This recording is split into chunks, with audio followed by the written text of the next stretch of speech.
And I'll mute all mics. And I would like to welcome you all to this last day of the World Interfaith Harmony Week. We have two events today right now at lunch, and then another one at 7 o'clock tonight, and then one a few days from now on the 10th. On our website, it outlines these events and describes them a little bit. This is one of our monthly lunch and learn events, where we invite someone to tell us about something we may not know very much about. And today, we examine the impact of some of the restrictive laws that are happening in the world. And this particular one is in Turkey, but it applies to us because similar laws have happened in Quebec. And so we'll look forward to seeing our local filmmaker produce or show her film, Beth Wishart-McKenzie, and there she is. And I'm looking forward to. I've seen the film twice, and I found it very moving, and I hope you do as well. It's only 11 minutes long, and Netta will describe it a little bit more later.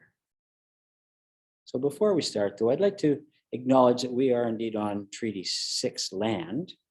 Now, Treaty 6 is one of the last treaties that were developed between the Governor General and the chiefs in the native chiefs in the area. And the chiefs actually requested the treaty back in the late 1800s because they saw people moving in and occupying land, and they got worried. And the buffalo were largely gone, and so they were hungry and in a terrible shape. And so they requested a treaty so they had some understanding of what their rights would be and what they could count on the government to do. And the government said that they would provide certain things like food and money and medicine and farm equipment, and give them certain parts of land that they had exclusive use over. But the rest of the land would be used by settlers.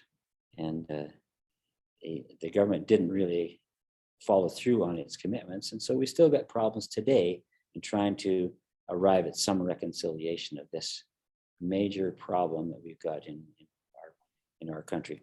And we the people that are living here now and the people that moved in later are the beneficiaries of that treaty. And we ought to be grateful for that. At the same time, feeling the need to keep the Indigenous people somewhat happy. And with that, I would like to turn it over to Netta to introduce our film. Guy, you asked me to do an acknowledgement, and I have prepared one. My goodness, and how did I forget that? Did I forget that? Thank you so much for that history. And we would like to take this opportunity to acknowledge the traditional territories of the Indigenous peoples of the Treaty 6 region and the Métis settlements and Métis nations of Alberta. We respect the histories, languages, and cultures of First Nations, Métis, Inuit, and all First People of Canada. We make this acknowledgement as an act of reconciliation and gratitude for those who offered assistance and welcome. And to me, it's quite personal because they did this to the Ukrainian immigrants that arrived 130 years ago. And in my community, there is acknowledgement that so many would not have survived without the assistance of the Indigenous people.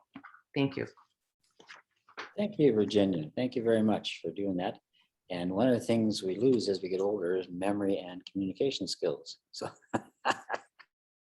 okay, that's great. And Netta, now over to you. Okay, I can unmute myself. Good. Well, thank you all for being here. I'm going to introduce Beth and Ibrahim, whom we hoped would be here, and he still might show up. A brief introduction, then Beth will introduce the video, then we'll watch it. Then we should have lots of time for questions, which I'll moderate. I think we're small enough to be fairly informal. We can just probably put up our hands for that. And things can go in the chat if you all know about the chat. So here we go.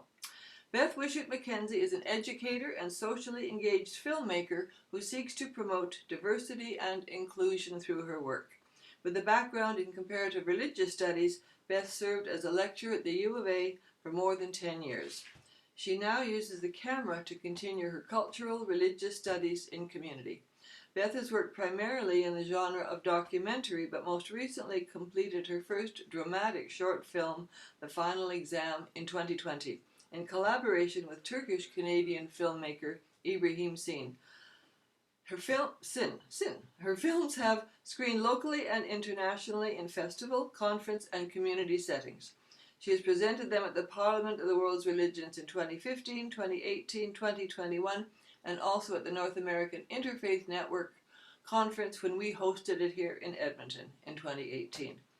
Now, Ibrahim is originally from Turkey. He has an alias in this movie, Tobias Nicholas. He lives in Edmonton now, where his work is focused on improving interfaith dialogue between Muslims and other faith and secular communities in Canada. From 2009 to 2017, he served as the Executive Director of the Edmonton chapter of the Intercultural Dialogue Institute, the IDI. For his service to the community, he was awarded the Queen's Diamond Jubilee Medal by the Governor-General in 2012. He recently finished a master's degree in theological study at St. Stephen's College at the U of A as part of his chaplaincy training for the Canadian Armed Forces. Since immigrating to Canada, he has furthered his longtime interest in filmmaking, and in a dream come true, he recently completed his first dramatic short film, The Final Exam, which allowed him to exercise his passion for cinematic storytelling. Because of the political situation in Turkey at this time, he has used the screen name Tobias Nicholas in the credits for the film.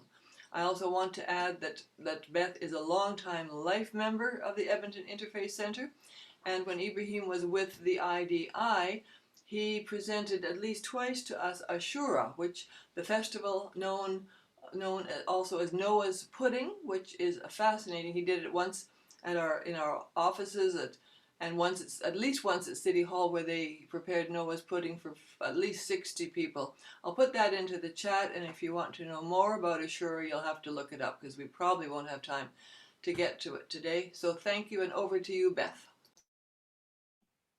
Thank you so much, all of you, for being here today. And thank you for the invitation to participate in this event, because I have great fondness for the community of the Edmonton Interfaith Centre. And also, this is such an important week of acknowledgement of interfaith harmony. And that's been the reason behind a lot of my work, both as an educator and as a filmmaker, trying to encourage harmony between different faith communities. And so I'm so happy to see all of you, and thank you once again for this lovely opportunity. I was hoping that Ibrahim could join us. He doesn't seem to be here now, but as Netta mentioned, he may join us in a bit. I met Ibrahim at an interfaith event. We were invited by the Catholic Diocese. Some of you will know Julian, is it Hammond? And he invited us to share, or I was invited to share another film of mine, Brothers in the Buddha, at a gathering of people who had taken consecrated vows, brothers and sisters from different faith communities, Buddhist, Catholic, and then there were a few others represented. And Ibrahim was there at that event and offered a prayer representing the Muslim community in Edmonton. And he contacted me after that event and asked to get together for coffee. And the reason being is that he was so taken with my film, saw that I might be interested in promoting dialogue and understanding, which is what his deep commitment is to interfaith dialogue and understanding, and wanted to work with me as a filmmaker because he had had a long, as his bio said, a long-standing interest in filmmaking, but it wasn't supported in Turkey when he lived in Turkey. His family encouraged him to more practical undertakings. And so when he came to Canada, he started to explore it more, and he thought I might be able to assist him in developing his craft. And when I learned that he was from Turkey, I mentioned to him a story. I had just finished doing a short documentary, one of the first ones that I ever worked on. Some of you are aware that I came to this task quite late in life, the filmmaking, and but I had made a short student project called Damned If She Does and Damned If She Doesn't.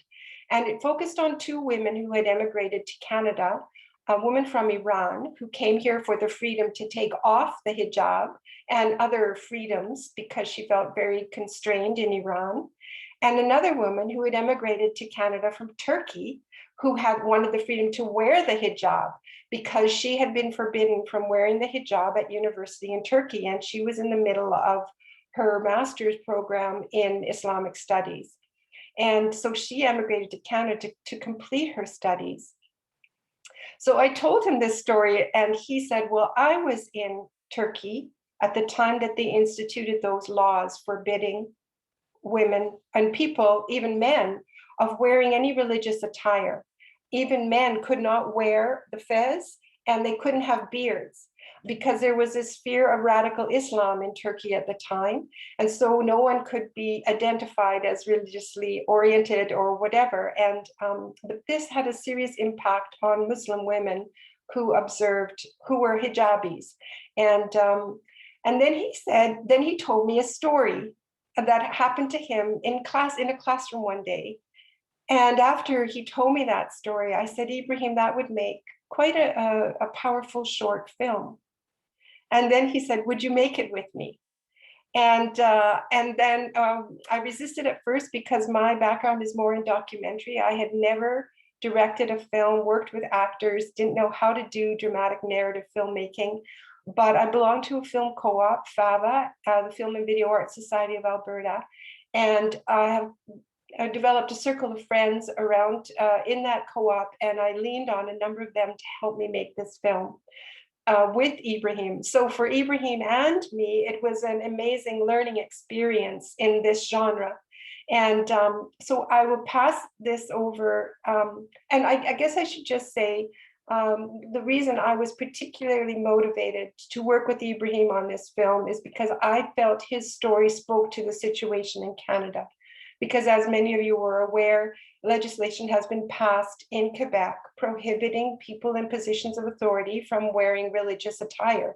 And I'm very concerned about that movement in Quebec, and it has popular support across Canada. And so I wanted to create this film with Ibrahim as a conversation starter. So this is a really beautiful venue or opportunity to share the film, because this is exactly what I'm hoping to do, is to share it in small groups so we can kind of wrestle out this issue. And so I think Guy is the one who's going to push the button on the film from his screen. And then it's only 11 minutes long, 11 minutes, 23 seconds. But it is in Turkish with English subtitles. So you may want to make your screens big so that you can read the subtitles. And I hope that it moves you, and we can have a conversation when it's finished.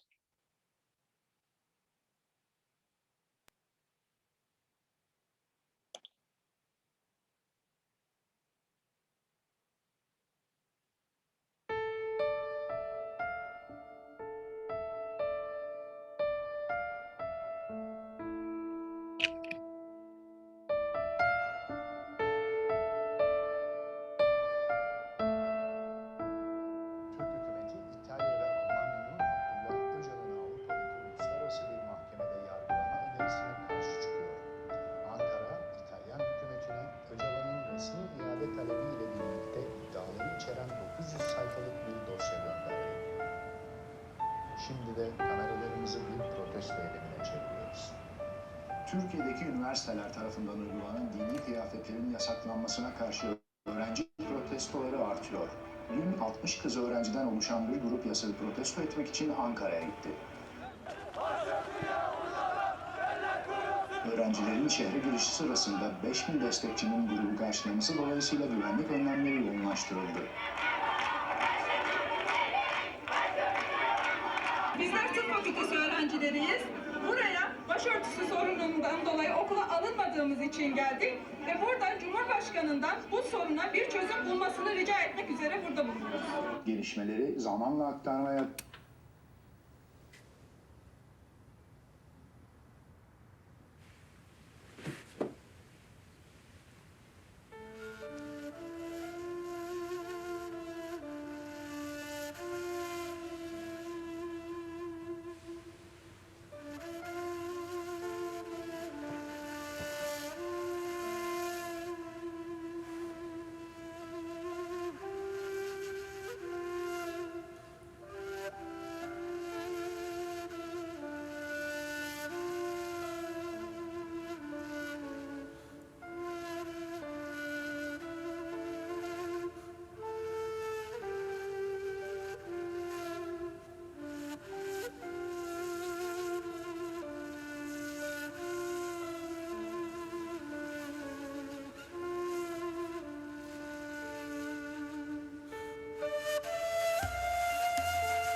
yaptın diyorsun, çalışabildin mi? Hayır. Gerçekten mi? Sen çalıştın mı? Çalıştım ya.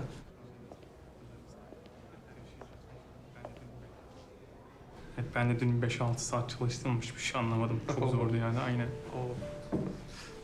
Beyler, sanırım sınavda biraz sıkıntı yaşayacağız.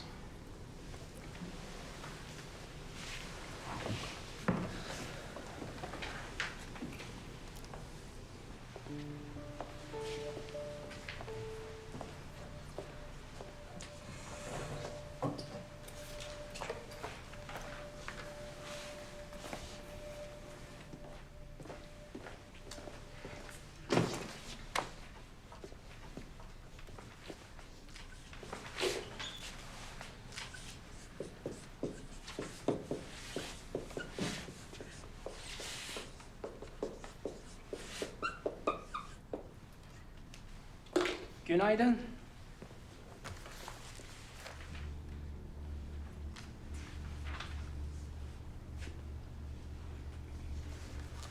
Sınav 1 saat sürecek. Tam 9'da başlayabilirsiniz. Tamam, arkaya geçir.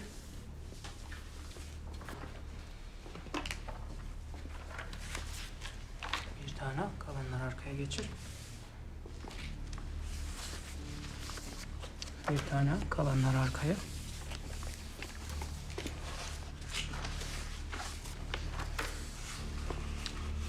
Bana bak. Ya başörtünü çıkaracaksın ya da sınavı terk edeceksin. Kurallar böyle.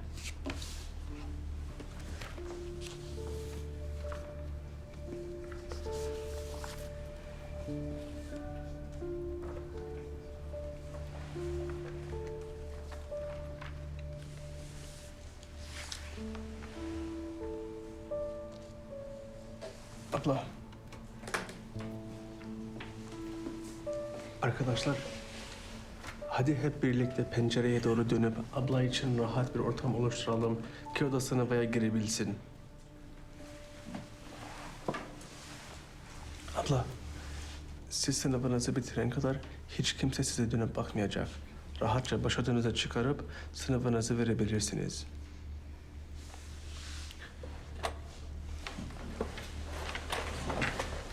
Lütfen.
Efendim Tarık, ne oldu? Ben sınavın ortasındayım. Hocam kusura bakmayın rahatsız ediyorum da önemliydi. Diyorum burada 3 tane sınav kağıtları. Şunların hepsini ver bana bakayım.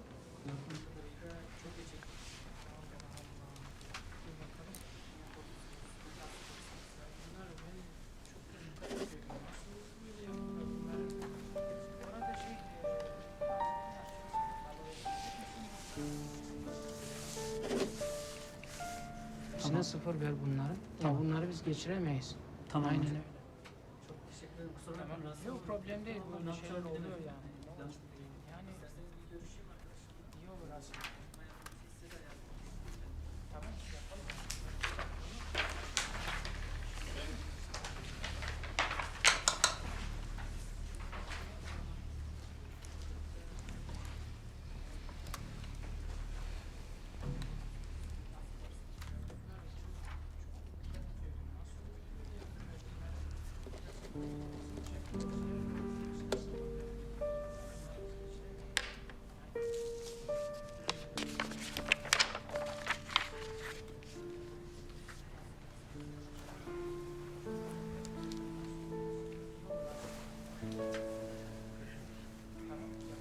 Tamam, bir dakika ama saat geç oldu. Şimdi buraya derse dönmem lazım. Sen git sonra.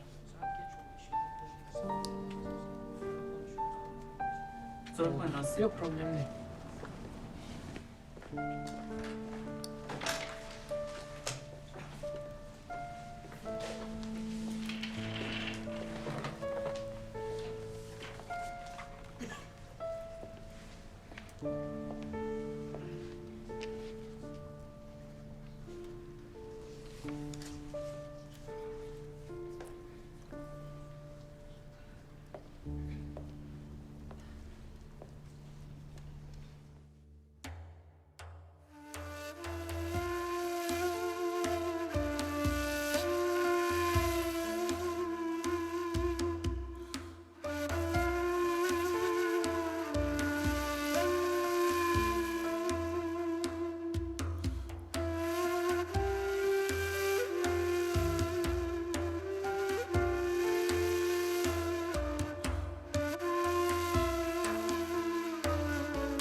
Holy cow, Beth. That's only my second time and it makes me cry. That is absolutely overwhelming. I'm overwhelmed. That is so, how you can tell that story in such a short time. It is a brilliant, brilliant piece of work. Thank you.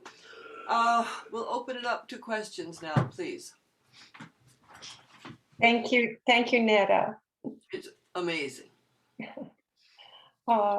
I wish I don't see Ibrahim in the gallery here, but perhaps he'll join us. But I can share some of his thoughts and experience. Please.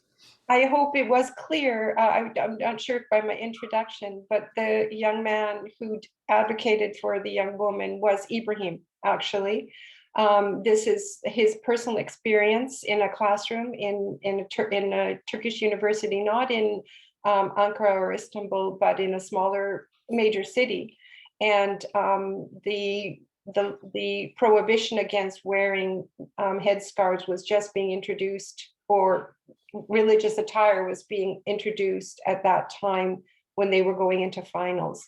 And it put so many students in a terrible bind. And so it was Ibrahim's noble thought and action, and I thought remarkable that the others joined him in it. And And I noticed someone's comment in the chat that the teacher shares with the men, works to solve the issue. He, in some senses, is kind of the bad guy in the film, but I'm glad that you recognize that there's a moment of grace there when he too is in a bind, and clearly he did fail Ibrahim. He failed Ibrahim 2 years running. So it was a costly action, but they allowed the woman to get through that moment. We don't know whether she was passed or what, but it was a moment of grace in the classroom. When somebody else came to the door and he's saying we have to fail those students, I didn't catch that the first time. Are those women who were wearing the hijab that you think that are being referred to, that he's saying had to be given 0? No, I don't think we intended that. That they were cheating on the exam, and so he was failing them for cheating. Oh, thank you. Who else? I see a hand up from Farah. Oh, as a hijabi myself, I can't tell you how powerful this was. I'm not a crier, but I cried. Thank you. I guess for me,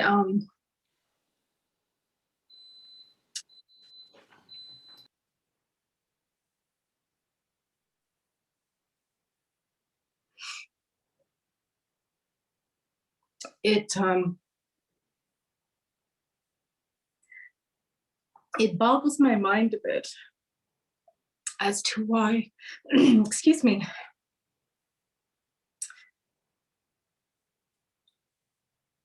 as to why this was something that came about. I was born and raised and educated in North America by Muslim family, and it was always my choice as to whether I wanted to practice, and I made that choice. It was also my choice if I want to wear hijab or not. And I honestly, I can't figure it out. I'm also a member of the public service. That's another thing. I'm a member of the public service here. And the whole point of being part of the public service is to serve your community. Everyone in your community, regardless of whether they look like you or think like you or speak like you, that doesn't matter. We are one community. We are here to serve. From a religious perspective, I also find it very strange,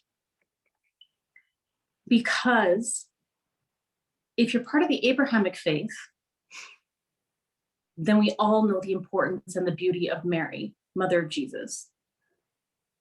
And if you see her pictures anywhere in Turkey, because I've been to Turkey, a beautiful country, and if you go to their churches, you'll see Mary wearing a hijab, a headscarf, or covering her hair in some way. So this is not some kind of alien thought or something that is not well known. So how can something so beautiful and such a part of so many be now seen in this way? So in the film, to see that even though everyone may not agree with it, and that's okay, you don't have to agree with it, but to see that graciousness, to see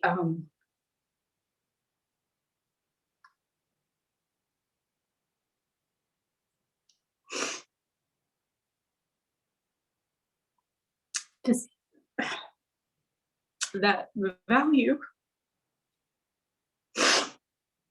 that humanity was really touching. So good thing I'm not wearing makeup. Be running down my face right now. But as I'm pulling myself together. I truly want to thank you and Ibrahim for doing this. I've tried to explain to people what it means to me, but seeing that in 11 minutes, you did more in that 11 minutes than I think I've been able to do in my life. So thank you very much. Thank you, Farah. That's so powerful to hear your response, in particular, because you are a hijabi. And we've shared this film in a couple of other contexts, and you're not alone. Other hijabis have seen the film and found themselves weeping because they identified so powerfully with the young woman and had experienced, even here in Canada, and I'm sure your experience the same, multiple times where they felt pressure to remove the scarf, whether it was at school or at work or in any social context, that they felt this pressure to remove this headscarf. And I guess being a Western feminist, in a sense, I do see where some arguments come from, that the covering of the hair, as you see, I don't cover, but I've been born and raised in the Christian tradition, and I know these paintings that you speak of. I know it's been common practice in our religious orders to, in so many religious orders, to cover the head as a sign of respect to God and a sign of modesty before God. And I know that some traditions have moved away from that, but I think for many feminists, they see the scarf as the imposition of patriarchy. And I know you've heard all these arguments. For me, as a filmmaker and as a Canadian citizen, the reason I made that earlier film, Damned If She Does, Damned If She Doesn't, is I wanted to honor the choice of both of those women. The choice of the one woman who did not want to have the scarf imposed on her, and the choice of the one woman who did want to wear the scarf, because she saw it as an expression of her spirituality and her identity as a Muslim woman, and she wears it proudly and devoutly. And so I wanted to respect the woman's choice in the matter. And so that is why I am concerned with the legislation in Quebec, because I feel it does not respect a woman's choice. I know Neda, she will have something to say about how women's attire, the way women appear in public space, is being governed by systems, whether it's patriarchy or a secular system. What women wear is being dictated. And to my mind, there's no difference between what's been passed in Quebec and the imposition of the hijab by Ayatollah Khomeini in Iran. They're the same thing, just at different extremes. And that's an excellent point, because that is something that when people ask me about this, I always say that if you have a spectrum, you have one side, one extreme side, and on the other extreme side. So one extreme side is saying you must put it on, and the other extreme side is saying you must take it off. So both sides, as you say, are taking away women's choice. And actually in the Quran, it says there's no compulsion in religion. It is always a woman's choice. When we hear of people trying to impose it, that is where patriarchy is coming in, but not religion. Those are two different things. So for me, when I made the choice, I wanted people to see a person who is out in the world doing normal things like everyone else, but who also is very proud of her faith and wants to be seen as a proud Muslim woman who's also a health executive, an executive coach, a member of a public service, a part-time lecturer, a daughter, a sister, a colleague, a neighbor, who just happens to have an extra piece of clothing on her. But it was by choice. And I think because people don't see that choice, that's where they start making assumptions. Oh, someone must have forced her. Who forced you to do that? And I don't want to take up the entire time, because I'm sure maybe others have some comments. But the funny thing is, when I started wearing the hijab here in North America, the biggest non-supporters were within the Muslim community. And my biggest supporters were actually non-Muslims. And I think the reason for that is because the Muslims were afraid for me. They were afraid that I would be hurt, that I would be mistreated. And the non-Muslims supported me because they saw my right to have that choice of putting it on if I wanted to, because they knew that I was not imposing it on anyone or dictating it to anyone or judging anyone. It was all for my own way of expressing who I am. So I'm so glad. I would love to actually see your other film. I guess maybe that's my last question. Is there a way that we could see your first film? Because it sounds great. I'm happy to send. I'm afraid to leave the Zoom. Maybe I put it in. It's on my Vimeo page. I'm not sure if any of you watch Vimeo, but Farah, I can send through maybe Netta a follow-up link to the film on my Vimeo page. It's a very amateur piece. I did everything. I did the camera, the lighting, the editing. It was a student project when I first got into documentary filmmaking, and I went to the Documentary Filmmaking Institute in Toronto to try and learn the craft because, as I mentioned earlier, I came to it very late in life. And so when I saw its potential for telling the stories of religious communities, that was what my interest was, is to try and use documentary to tell local stories or stories that spoke to multi-faith dialogue. I went to this institute, and so it was my student project, if you want to call it. It's only 15 minutes long, but it's paradoxical. It's just quite amazing how it evolved, even because both of the women have daughters, and their daughters matter to the story. And so I'm happy to share that link.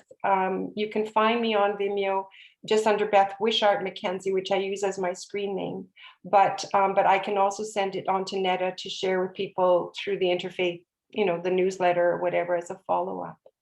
It's not about perfection, it's about effort. So thank you. Thank you. Another question. Hi, Beth. Hi, Karen. That was great.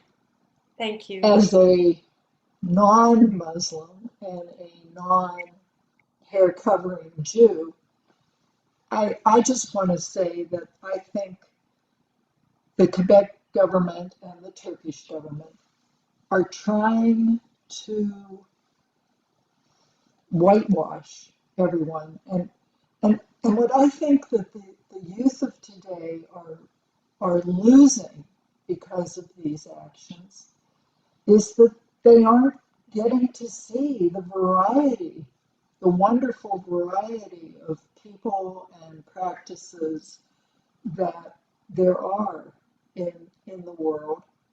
And it warms my heart when I see a group of young women, all apparently Muslim, some with long flowing hair, some with hijabs, some with just a little bit of a scarf that's kind of a semi-hijab. And they're all friends, and they're all smiling, and they're all getting along. And then there are other women who are apparently, and I don't know, not Muslim. I don't understand the fear of the governments in being I don't know if it's that they're afraid of women or what they're afraid of, but it makes me very sad that we feel the need to push people to be like everyone else. That film was wonderful, and Ibrahim, wow, what a hero. What a Yes, hero. yes. Yeah. It was a beautiful, noble act. And I'm picking up on something that you said, Karen, you just use it as a turn of phrase, but it's actually pretty significant. You said they wanted to whitewash. I think my sense from reading around, I did a bit of research before creating the film. And I think one of the reasons for the imposition of the restrictions in Turkey is because they are neighbors to Iran. And there has been a rise of radical Islam in our time. And so it may have been in part a response to the rise of radical Islam. But Turkey chose to be a secular country way back under Ataturk.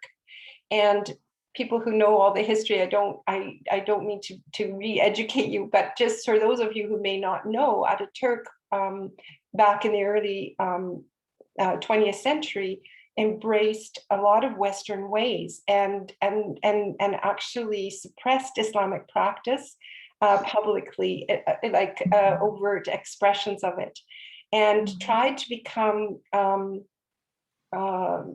whitewashed, to become westernized so that they could integrate into the Western economy. And through the Interfaith Center, I recently attended a webinar that was hosted by the University of Alberta, a professor, and I can't remember her name right now, I should have written notes down, but she did a session on white supremacy and Muslim hate, and how what is happening is that in order to impose Western values and ways of being on other communities, it's gone to the point of legislation. It's getting into law, prohibiting in Western countries like France and in Quebec, its sister province in a sense, the wearing of religious attire. And so it's very much related with whitewashing and white supremacy and this, it is Islamophobia.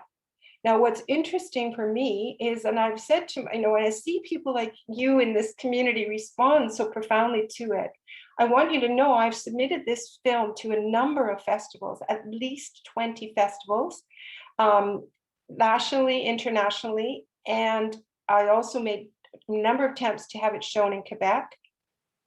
No go. No one's picking it up.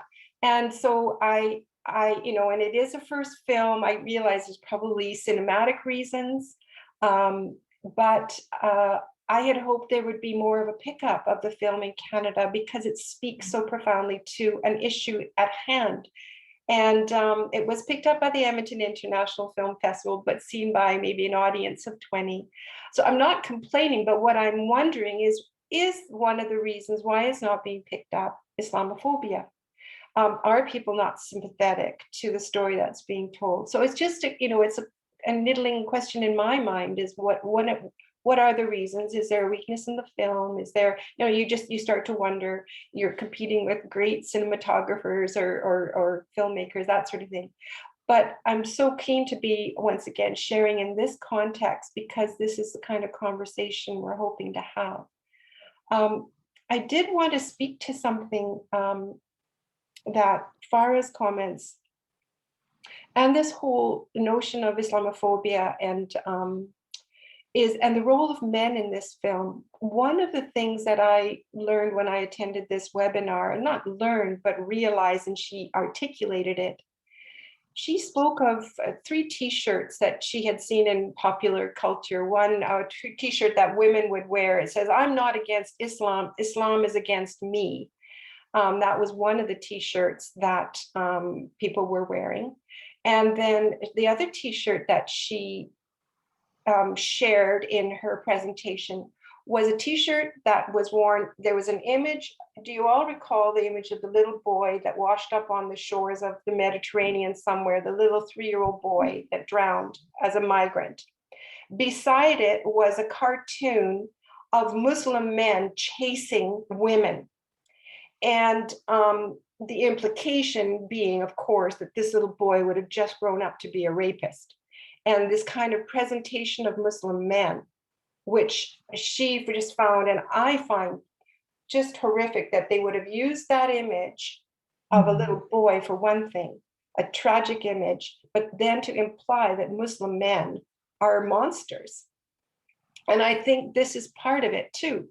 And what I feel when I thought about her comments, I realized another important thing about this film is it presents the men as decent men, as as respectful men, as caring men and compassionate men. And I think that's really important to shift our thinking, to know Muslim men for the beauty that they are, rather than perpetuating this myth and this monster image. And to also show Muslim women as women of choice, women who are making an informed and devout decision as women of faith, not women subjected to patriarchy. So one of the reasons, of course, of this film is to present a positive image of Muslims. But there's more fear when you don't see people with a hijab, and then you see films from other countries with the women with the hijab, then you're more afraid because they're more the other. If women live in your society wearing hijabs, it's just a normal thing, and it's being made to be something to be afraid of and to be a negative feature. Anyhow, that's enough. Thank you. Thank you. I see Farah has either she has her hand up again or she hasn't taken her hand down. No, it's up again, but only if nobody else has something, because I want to give everyone an opportunity. So if anyone else would like to jump in, please do. Otherwise, I can just ask my question or my comment. Looks like we want to hear what you have to say, Farah. Okay, that's a great point that Karen brought up. The power of media is something that I don't think I really appreciated until I had so many people come up to me at the workplace, at school, and they would say, "You seem so normal." And I'm like, "I beg your pardon? What do you mean?" They're like, "Well, we see these images of women wearing hijab or niqab, and they're like, yelling and screaming, or the men are doing like weird things, but you're not anything like that." And I'm like, yes, because what you're seeing on TV, of course, you're going to probably see, like when you watch the news, you normally see the worst of things that are happening, not the best of things that are happening. And imagery is so powerful. So I think that's another reason why I made the choice to actually be so visible. Because I actually, to be honest with you, I really had no intention of wearing hijab when I was growing up, because I liked being in the background. I like just sort of blending in with the crowd. But I think as I got older and I just saw all this misinformation, all the stereotypes, all the prejudice, people were surprised that I have several university degrees. I've had people say, "Wow, your English is so good." I'm like, "Well, thanks. I was born and raised here, so I hope so." Yes. I've had people say to me, "Oh, does your husband or your father let you go outside?" I'm like, "First of all, I'm not married. And second of all, my dad's the one who forced me to go outside." He wants me to be out in the world. No, I'm kidding. But they're always imposing things. But at the same time, I get it, because that's all they've seen.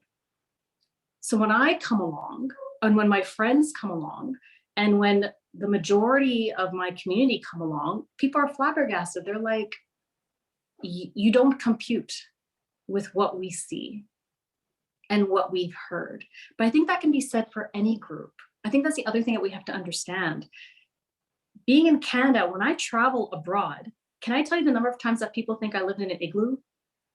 Okay, these are educated people, but they all think, "Oh, you're from Canada? How's your igloo?" And sometimes I play along, and but then I have to correct them because I can't be that much of a brat. But I can't tell you the number of times when I've gone even south of the border. They should know better. But I've gone to many countries. I've been to about 10 countries. And they're like, "How come you don't have a French accent?" Or they'll come up with all sorts of things. So it's every group where there are perceptions based on powerful imagery, and it gets ingrained in us. So I really hope that this film is a way to help break down some of those stereotypes and to educate. But I think the other thing we have to remember is it's not the clothing that's a threat or the lack of clothing that's the threat. It's like you said, it's the attitude. It's the misinformation, the misperceptions that people have. I've had some people say that when they've gotten to know me, they're like, oh, okay, now we understand. Now we get it. They just had to talk to me. Whereas if they only rely on a small percentage of what they see and hear and don't follow up on it, that's where we start running into these kinds of clashes.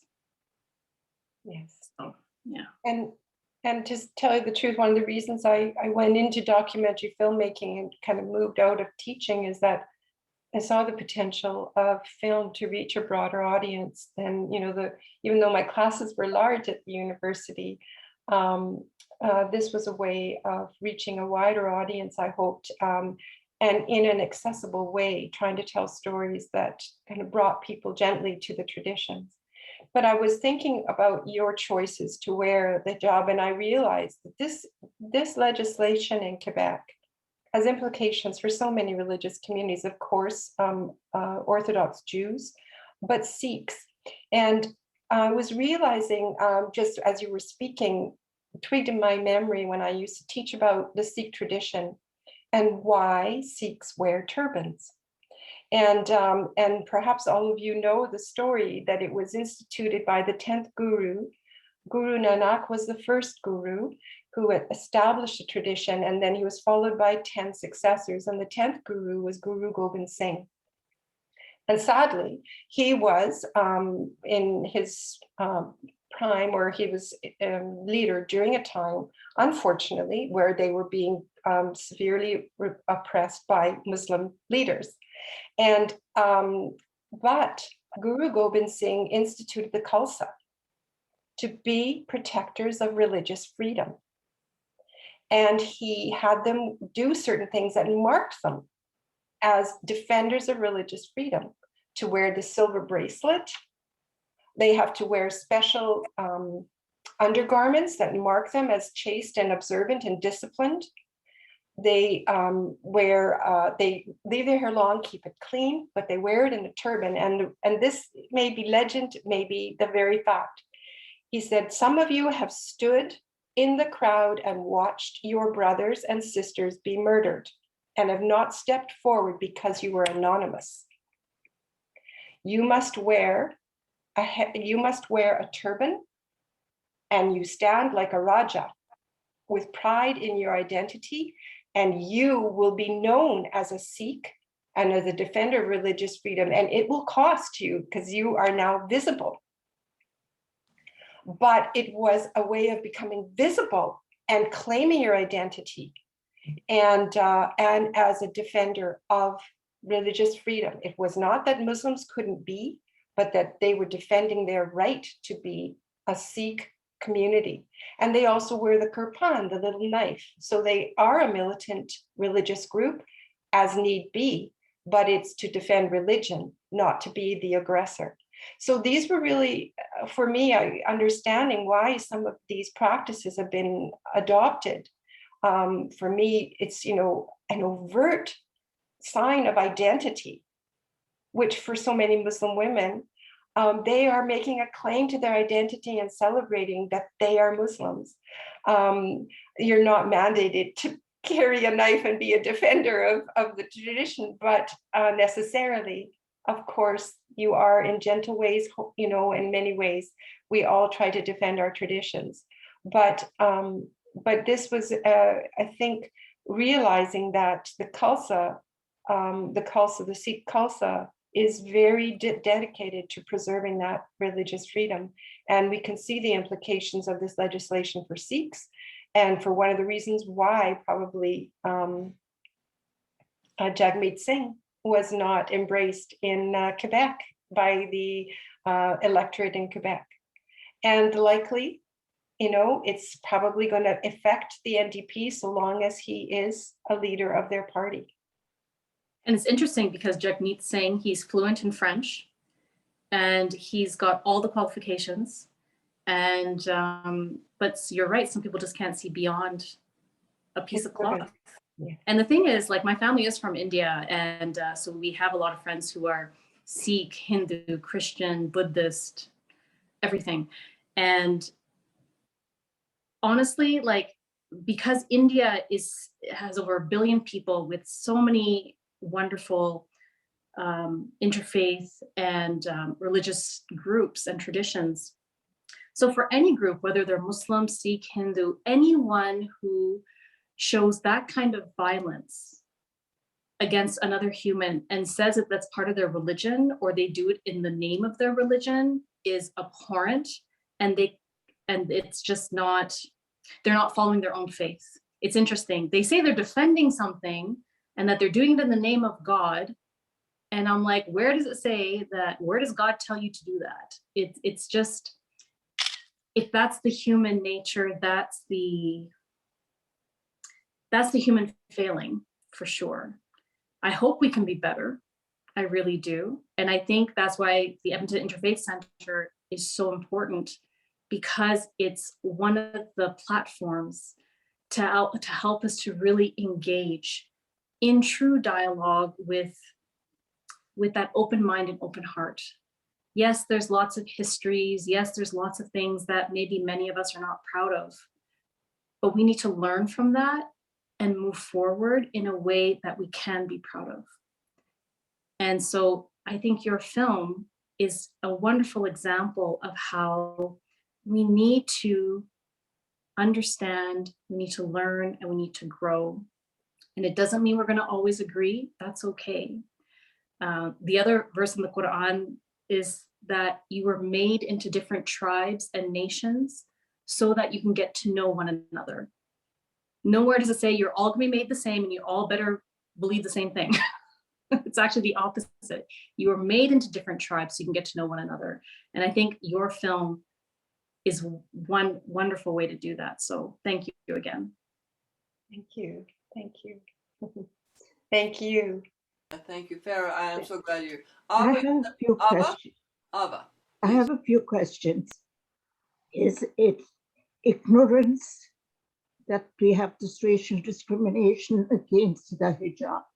Now, it's not only racial discrimination against the hijab, it's also, you go somewhere and because you're old, there is discrimination. You're young, there's discrimination. Your dark color or brown or white color, there's discrimination. Is it lack of education? Is it lack because there's jealousy, economics? What is behind it? And what more can one do to see that people are not hurt?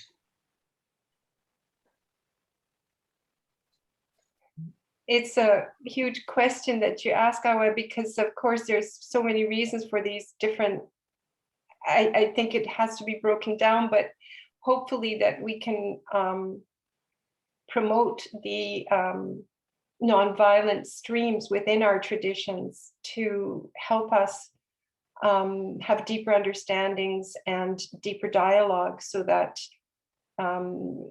even though there is violence within our traditions, even in the literature, is to unpack that and try and learn from one another ways of nonviolent engagement, so that it crosses race and gender and age, and move from a position of respect. So. Thank you. You know, Ava, I was shocked the first time I read a story about a Buddhist killing people, because in my foolish mind, I thought, well, Buddhists are totally nonviolent. They would never, a person who's a Buddhist. But when you sit back and think, we are all human beings. We all have emotions. People, and if you grow up in a very uniform group of people, of what's the word, homogeneous, in a very homogeneous group, you tend to be encouraged to hate the other.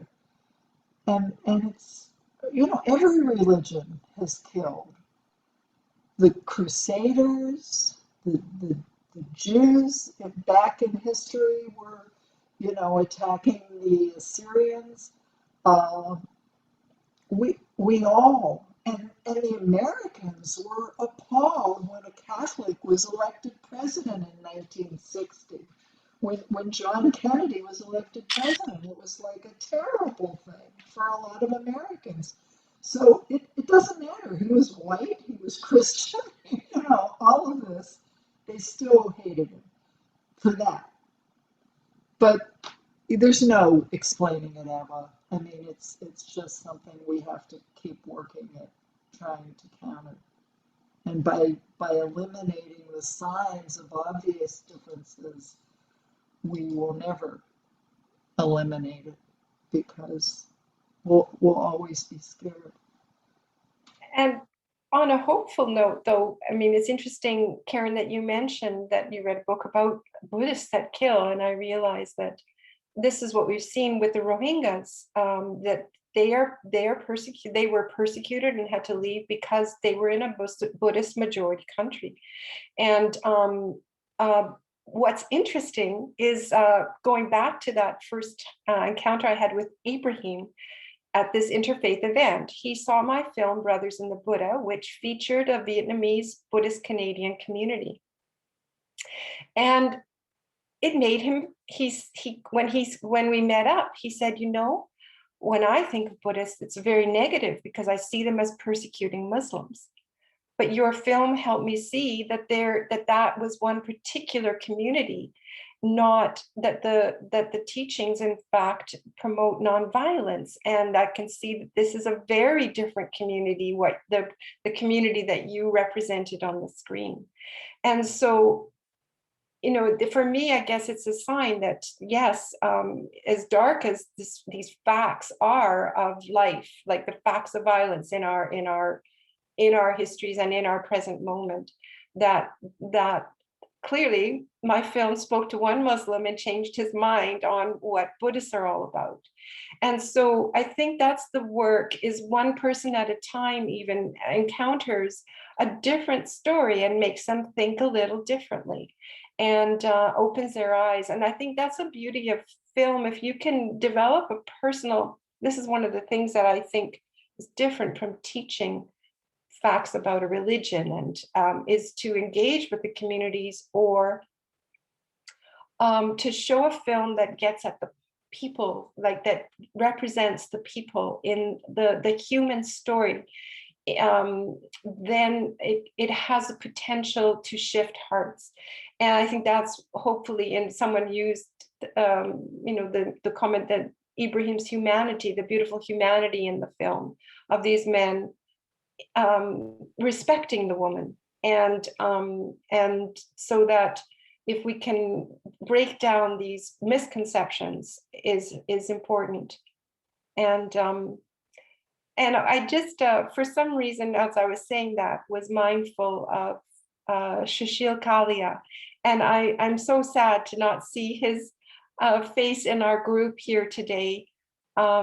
There again, a man who dedicated so much of his life to trying to change impressions, to open his temple and his community, not only to receive Hindus of all shapes and forms, because that was a challenge in itself, but then to be open to interfaith dialogue, and how he would welcome me with my students when I tried to put a human face on the unit on Hinduism, have him come and speak as a Hindu, or else take my students to his temple, or the temple on St. Albert Trail, to witness the community in its devotional practice. And I think that human contact is the key. Human contact, education is one thing, but putting the human face on it is the key element.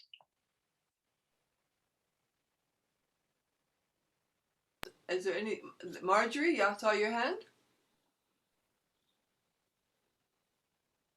No, she was just waving at Rebecca. But I was wanting to pick up on something that both Eva and Karen were talking about, and that whole idea of education and experience. When I was growing up, I grew up in a very sort of monocultural setting. I mean, a number of our neighbors went to the same church. I knew the family across the street was Catholic because their kids went to Blessed Trinity and I went to Lillian Street.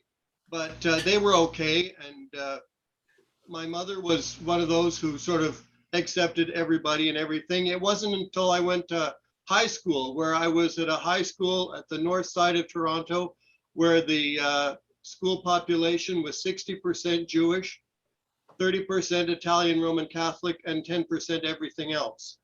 And I was part of that 10% everything else. And it was a real education. And I remember in grade 13, because we had those back then, one of my best friends in the school was a fellow named Moishe, who had transferred to our school from a yeshiva, an ultra-Orthodox school in Toronto. But we both shared a background of faith. And so we got along with each other much better than the kids in the class who were sort of nothing. But that whole experience led me into things like, for a while in Toronto, I was sort of I can't remember the title, but I belonged to B'nai B'rith. As sort of a supporter, an ally. I don't know how, I can't remember the title it was. And I remember going to a Holocaust conference that they sponsored in Toronto, and being in sessions where there were people who were raging against the horrible Christians and thinking, oh, that'd be me. And that experience of being, the other was something that I don't often get to feel, and it was quite an education. Yeah. Karen? She may have been saying goodbye, maybe. Oh yes, she did put in the chat she had to go. Yeah. Is there anyone else who has anything to say? This has been a wonderful session, and Jitendra, please. First of all, I'm glad I joined in this session. When Nita, you sent out a note of a 1-week program, and when I saw my friend Beth was going to make a presentation of film, I was so much tempted. I'm glad I joined in. Thank you. It's a wonderful dialogue. Yes, there are a lot of things happening, but we need to keep our human spirit alive. Things will get better through the dialogue. And Beth, you said earlier, maybe one person at a time, one connectivity at a time, and we can together make it happen. Thank you, Beth, again, for making this beautiful, beautiful human spirit story in the film. Thank you again. Thank you. I Thank agree. you. Yeah, thank you. If we have to change the world one person at a time, then that's what we'll do. I'm very glad that you're recording this because there's a lovely heart from Farah. But I hope that mentioned to Guy that I can't share. I've asked them that we not share this recording until after the film has done its festival circuit, because we have. What's lovely is that the Mosquers Film Festival, which is an Edmonton-based film festival that was started by the University of Alberta Muslim Students Association, but now it's separate. They have selected the film in competition, which means I'm not guaranteed that it will be screened, but if it is selected as a finalist, they will screen it at their special event. They are special community screening at the Winspear Center, I think on March 12th. So I'm hopeful that it will be screened there so that I can reach the wider Muslim community in Edmonton with the film. And I did see that Farah asked if I had, put out a social media promotion. There is a Facebook page for the final exam, but I've only been promoting it in a limited sense at this time because I can't share it too publicly when it's not in, it's in festival circuit. But once the festivals are done, then I've told Guy and Netta that I'd love it if the recording could go up on the and Edmonton Interfaith Center website. I also want Ibrahim to be able to witness this lovely conversation because I'm sorry he wasn't able to join us. I'm not sure what the reason was. I texted him last night to see if he could, and he was hoping to, but something must have come up. Yes, we do hope to make the film also available on my personal website, or we may create a website separate to it. That's the next phase. But to try and get it out online to a wider audience is one of our intentions. But hopefully, once the Muslim community in Edmonton sees it, they can help us, get it out. And I'm also hoping to start connecting with some of the important advocacy groups, like the Muslim Women's Association. I've got it written down that the National Muslim Women's, maybe the name, Farah, but the different groups that are out there advocating within the Muslim community to try and bring their awareness to this film and and ask their help in getting the word out on it, perhaps as a dialogue starter in community. Fantastic. Look forward to all of that, and you'll let us know. And good luck on the festival circuit, which that's a world I know nothing about. Is it like getting a book published, I suppose, in a way, yeah? In some senses, yes, yeah. And, normally if one strong festival picks it up, then it kind of triggers other opportunities. But, it's a first film, and I'm sure from a cinematic perspective, it may not be as strong as others in competition. But I think the true home for this type of film is in community conversations. So we're just playing that out and wanting to start this year after the Oscars to try and reach a broader audience more in community settings, library settings. I have a history with raising conversation with libraries across Canada, so I'm hoping to possibly do the same and see where we can take this. Well, thank you. We're thrilled that you shared it with us today and with the 18 of us.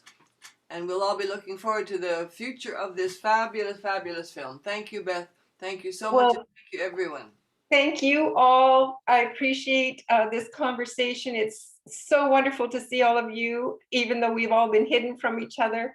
But also just so much appreciate the conversations that we have with such an informed or at least an audience that's dedicated to being informed, and we're always learning, each of us. And so I think that dedication to learning is where it starts. And thank you all for being here. It's been such a pleasure, and I'm so sorry that Ibrahim wasn't here to feel the energy. Bye-bye. Bye, everyone. Bye-bye. Bye-bye. Who is CC?